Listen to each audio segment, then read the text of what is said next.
Madam Speaker, it has been 41 months of unemployment above 8%, and the President is calling for higher taxes on small businesses.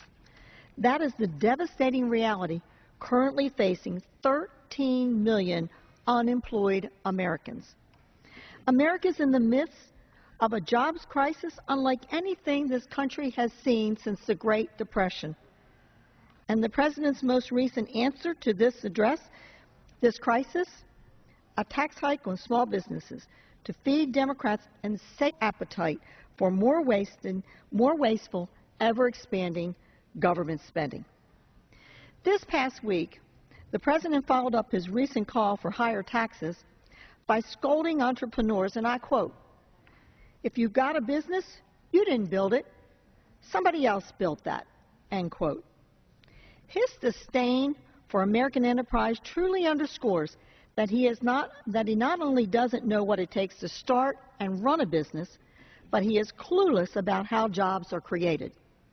If the President gets his way, instead of small businesses creating more paychecks for more workers, they will be paying more taxes to the federal government.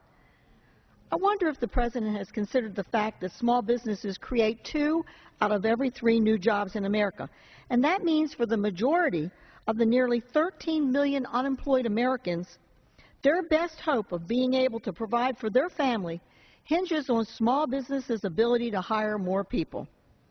The fact that the administration's onslaught of new regulations and Obamacare's costly taxes and mandates have already placed a huge burden on our nation's small businesses, the President now wants to add insult to injury and siphon away $201 billion more from the American job creators.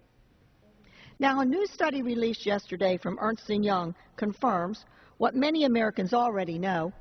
The President's latest tax hike plan would destroy 700,000 jobs and further weaken our struggling economy.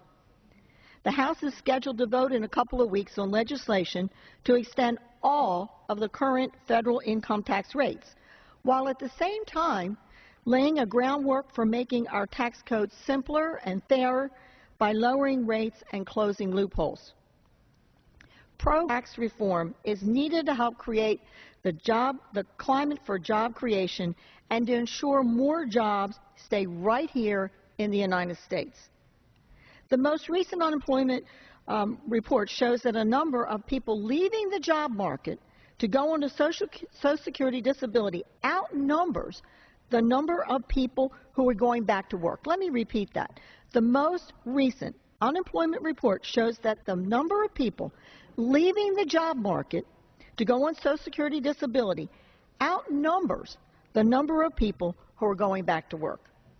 So regardless of one's political ideology, it's truly unconscionable for the President or any member of Congress to be calling for tax hikes on Americans when millions are out of work and the economy is still treading water. But to make matters worse, this week many Democrat leaders in the Senate have said that they are willing to allow these taxes to increase for all Americans if they aren't able to get their way and raise taxes on 1.2 million small businesses. Now, every day, the President and the Senate Democrats continue with this political posturing and class warfare nonsense while the economy suffers and small businesses suffer and ultimately the American people suffer. The question is, will the President and the Senate Democrats who run Washington work with the House Republicans to stop this huge job-killing tax increase from hitting small businesses and every American who pays an income tax? Or will they continue to insist on higher taxes to pay for wasteful government spending and bailouts for political allies? Thank you, Madam Speaker, and I yield back the balance of my time. The gentleman